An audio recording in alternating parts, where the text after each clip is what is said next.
Welcome to the My Retirement Clarity Podcast, where our goal is simple, to help you close the gap between what you know and what you implement. The team at JL Perkins Wealth Management does this by helping good people make great decisions so they can enjoy an amazing retirement. And now, here's your host and financial advisor, Lee Perkins. Welcome back to the My Retirement Clarity Podcast, the show where each episode we're trying to do our best to help you cut through some of the noise and focus on what really matters as you prepare for retirement. My name is Lee Perkins. I'm the host of the podcast. I appreciate you tuning in. So today's episode is really kind of designed for federal employees who've spent years, maybe even decades, contributing to their TSP or the Thrift Savings Plan. Now, hopefully by this point, you've built a pretty solid nest egg inside your TSP, and it's possible that you are approaching the age of 59 and a half, or maybe you're already there, and that's a key milestone for what we're talking about here on today's show. But here's the deal. While I believe the TSP is a great accumulation vehicle, as is a traditional 401k for somebody who may be employed by a private company or a 403B or 457B, those are great accumulation tools. But staying too loyal to those things could cost you when it comes to some of the flexibility that you're going to need in retirement. So today we're going to talk a little bit about, why the TSP has served you well to this point, but also how rolling it over to an IRA may unlock some options, some better options, and maybe even give you a little bit more control over your money than what you can do inside of your TSP. So let's start by giving the TSP a little bit of the credit that I think it deserves. So if you've worked in the federal system for any length of time, the TSP has most likely played a pretty big role in your financial life. I don't think there's any doubt about that. So here's a couple of areas that I really kind of want to highlight to give it the credit that it deserves. So let's start with simplicity. So unlike a lot of traditional 401ks that are in the private sector, the TSP isn't really that overwhelming. You are not sorting through a couple of hundred mutual fund choices or getting hit with upsells from the 401k guy at the company. You pretty much got five core funds, the GFCS and I, and then a few life cycle options. You know them as the L funds. And that's it. I'm kind of excluding the new mutual fund window because less than 1% of all federal employees use it. So I would say it's not really relevant for our conversation here today. And I've been dealing with TSPs for nearly 18 years now. And I've never seen anybody over the last few years who uses that mutual fund window. So we're going to ignore that part of it. So for a lot of people, this type of simplicity is exactly what it just made it easy. It made it easy for everybody to sort of save money. The next thing that I kind of want to give it credit for is very low fees. The fees on TSP funds are really almost unheard of in the industry. It's literally just fractions of what many private retirement plans charge. A lot of 401k plans do have high internal costs, but that's not really the case with the TSP. And I think you could make a pretty solid argument that it is one of the cheapest ways that you can invest. So if cheap and lower expenses is what you want, the TSP is going to give you that, because I always say that there's very few people or very few entities that are going to manage your money for less than what the TSP will. Another good part of the TSP is payroll deductions, just automatic payroll deductions.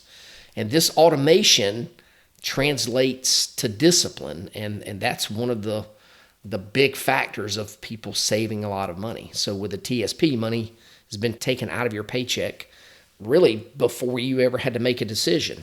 And so I think that automated discipline is what made a lot of that growth possible, because when you're working, your contributions, buying into those shares, whether there's up markets or down markets, made a lot of that growth possible. And I think this is why the 401k, 403b, 457b, along with the TSP, those are very popular. You can set it up so you never see the money. And On the contrary, if you get the money and then have to make a contribution to an account, like an IRA or something like that, it's just not as easy. So automatic contributions are really a good thing. There's also the Roth option in a TSP, and that does help your tax diversification. TSP gave you the ability to begin building that tax-free bucket of money for retirement kind of well before a lot of the private plans did. I think nowadays most plans, I think the stats tell us maybe 90% of plans offer this option, but not always. But the Thrift was one of the first to the party on this, and now, as with a lot of things, private companies have sort of followed suit. So those are a lot of good things, and I wanted to highlight those. And kind of before I get into where I think the TSP falls a little bit short, I just want to let you know I am not anti-TSP at all.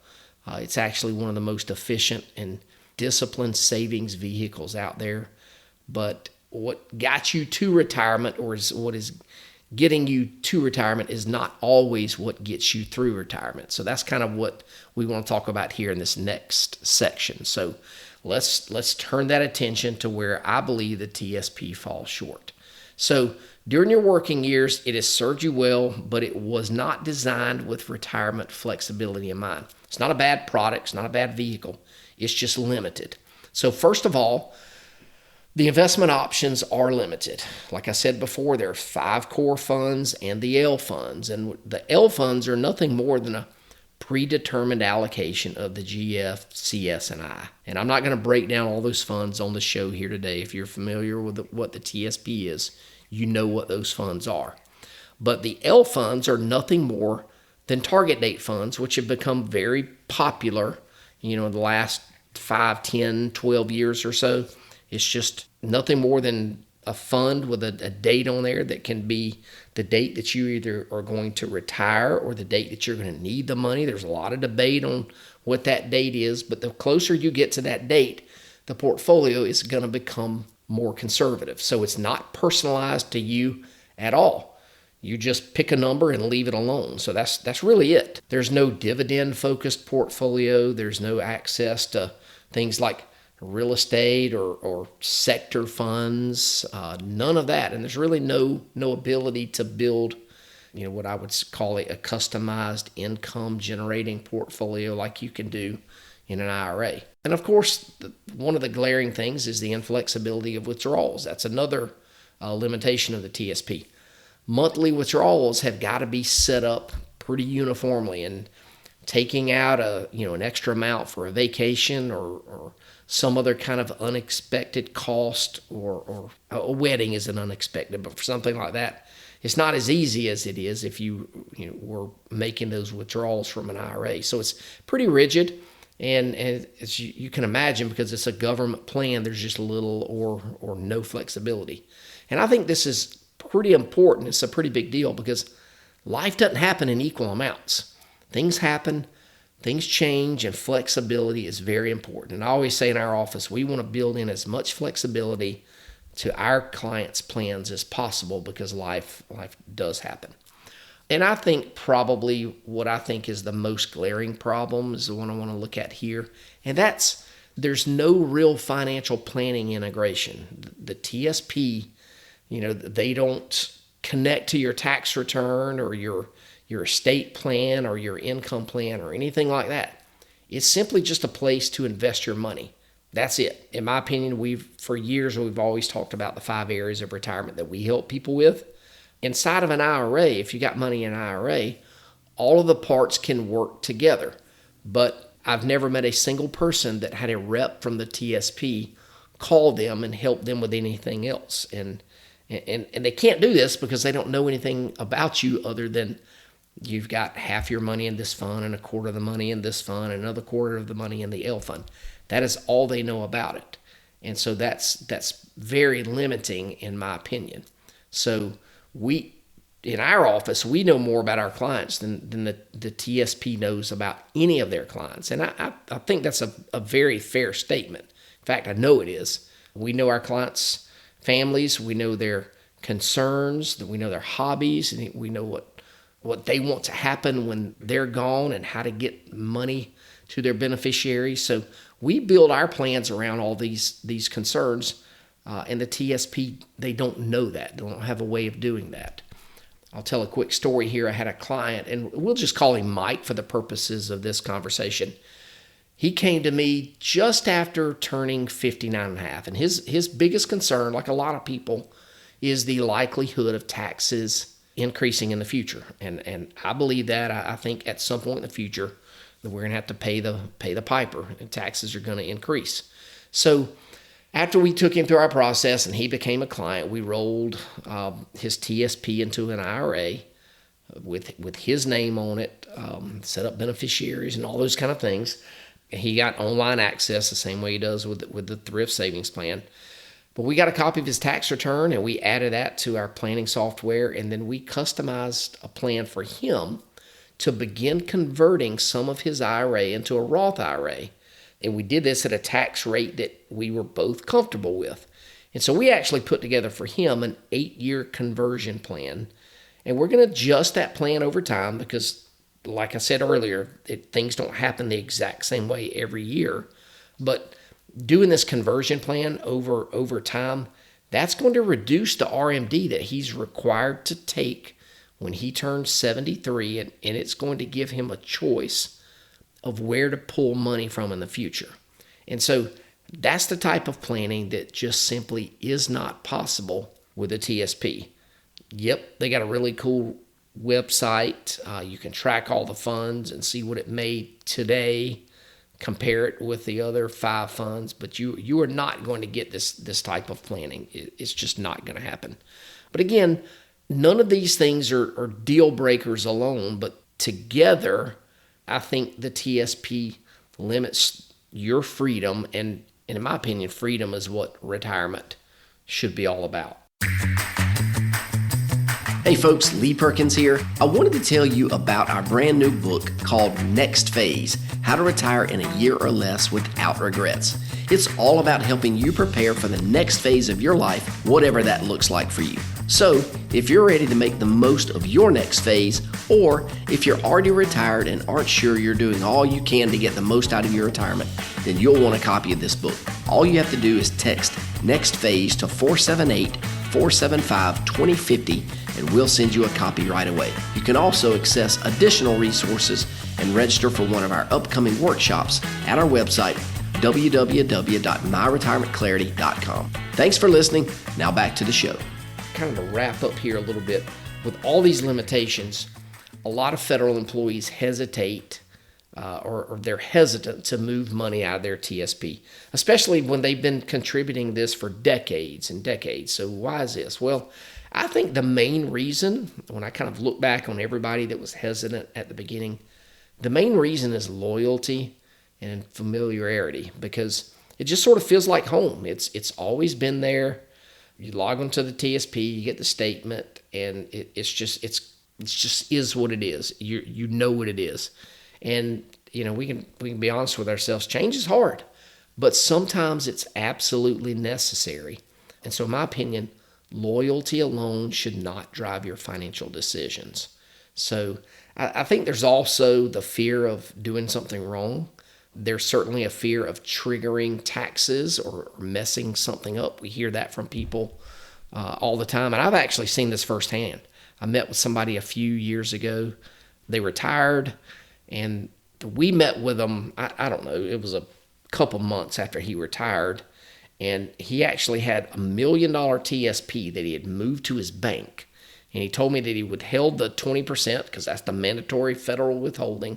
So he thought he'd be good on that. And I was like, holy cow. I dug a little bit deeper into the situation and found out that he did this 3 weeks earlier. So we were pretty much in the window of time that I could undo some of the mistake that he made. So unknowingly, he just created an absolute mess. But we were able to unwind a lot of this and do things the right way. He tried to do it on his own, and he thought he was doing right, but he didn't know how the tax laws are written. But we do. And so just to tell everybody that's listening to the show, a properly executed rollover is a non-taxable event. And we do this all the time. We take care of paperwork and all those kind of things. We do it in a way that it is a non-taxable event, getting it from the TSP to an IRA. So that's a very important thing. I think there's also a lack of vision from some people for what an IRA can actually do for you, because it's different than a company plan that falls under ERISA laws. With company plans, they make the rules. You don't. So the TSP, again, for a lot of people, it's just a habit. It's not a plan. It's not a plan at all. It's just a habit and an account. But with an IRA inside of a properly structured plan, that's going to unlock a lot of investment control, some tax planning opportunities, and really a strategic income strategy when you take everything else into consideration. So I just think that there's a world of planning opportunities that open up inside of an IRA, especially if you're getting help from a professional like our firm or any other firm for that matter. Again, inside of an IRA, you can invest in whatever you want. You've got virtually unlimited choices, but I want you to hear me clear on this. You don't have to get crazy complicated. Don't try to chase returns by going after some type of shiny object. That is absolutely not what I'm saying. But if you're looking for true diversification, and I know that that's really kind of an industry buzzword, it's really hard to do that inside the TSP or a lot of 401k plans. But you can absolutely obtain that inside an IRA. So if you've been feeling a little bit hesitant about that, it's normal, but I don't want you to let that hesitation cost you some flexibility and the confidence of knowing that really you've got more than just a retirement account that you've got a plan. So I guess for me, the bottom line is, I know for many of you listeners, the TSP has been a fantastic savings tool, as any 401k or 403b has. Once you reach 59 and a half, the rules change, and I think your strategy should too. So you don't have to wait until you retire to sort of gain control over your retirement dollars. You can, once you're 59 and a half, roll it out or roll a portion or all of it into an IRA without any kind of tax consequences, and then you can begin the planning. So one other thing that I forgot to mention to you earlier, I probably should have said this earlier. If you're working and you're 59 and a half and you roll your money over to an IRA and do it in a non-taxable way, which is what we recommend, I want you to still contribute to the TSP. Still contribute, still get the match. Of course, if you're a FERS person, if you're CSRS, there is no match, of course. That doesn't change. The only thing that changes is where your money is. You'll wake up one morning and you'll have less in your TSP, more in your IRA, but you continue to contribute to that TSP and continue to grow dollars until you decide to retire, and then at that point, you've moved the rest of the money. So again, this is where working with an advisor, somebody who's done this many, many times, can help make all the difference in the world. So we've helped, hundreds of federal employees and their families transition their TSP accounts with confidence because we know what we're doing. I know the process, I know the forms, and more importantly, I know how to help you use those dollars strategically. So it's not just about moving money and investing in some shiny object. I don't want you to do that. It's all about building a plan, a thoughtful, tax-aware, strategic plan that puts you in control of your retirement. So if you're close to 59 and a half or over that and you're wondering kind of what's possible, what's the smart thing to do for you and your family, what's next, reach out, give us a call. I'd love to have a conversation with you. As always, you can grab a spot on my calendar at www.talkwithjlp.com, or you can give our office a call at 478-254-3550, and our team will set up a short 10 or 15 minute phone call to discuss your situation. So that's it for today. Thank you so much for tuning in. Appreciate you listening to the My Retirement Clarity podcast. We'll catch you next time.